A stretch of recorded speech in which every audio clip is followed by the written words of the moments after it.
Ramji, in yoga there's concept or part of the practice called Niyamartha. Many see as yamas and niyamas, the ethical, moral foundation for the spiritual practice.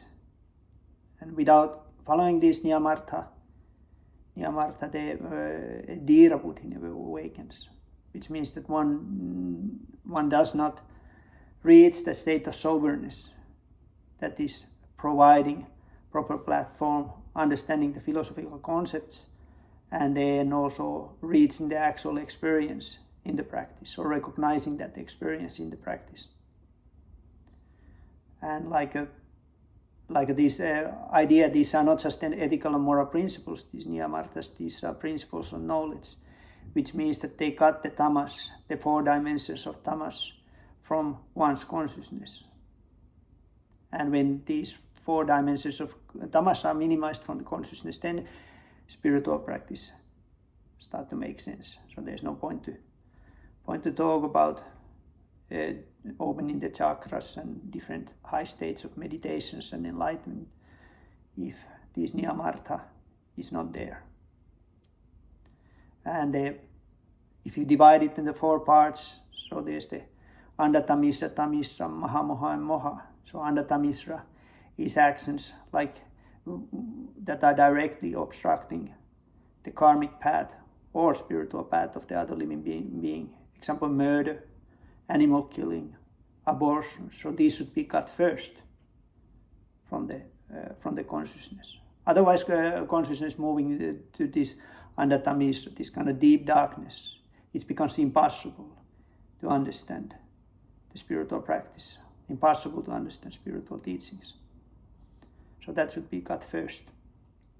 And secondly is Mahamoha.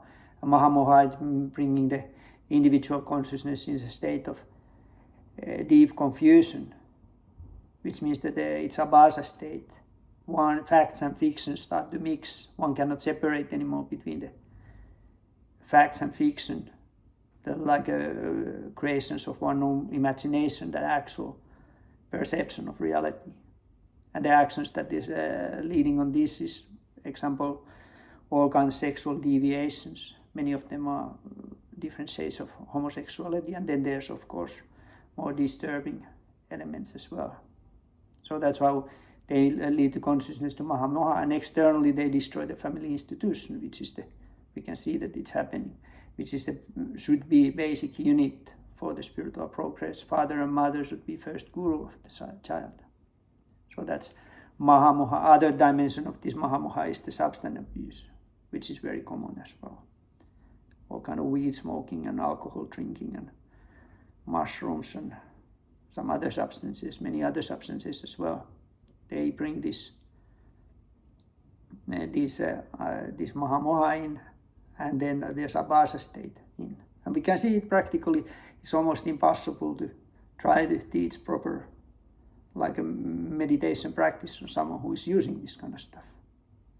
Because the creations of their own imagination mix with the actual spiritual experiences, and that kind of knot is very difficult to open. Okay, and then comes Tamisra, which is example violence in general. That's inside the baya, the fear in the society.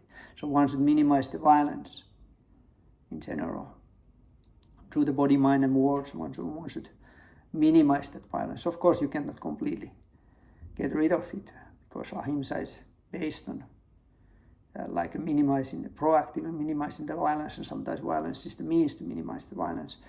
But one should not unnecessarily cause the violence to other living beings, because that clouds one's own consciousness, and then that disturbs the environment as well.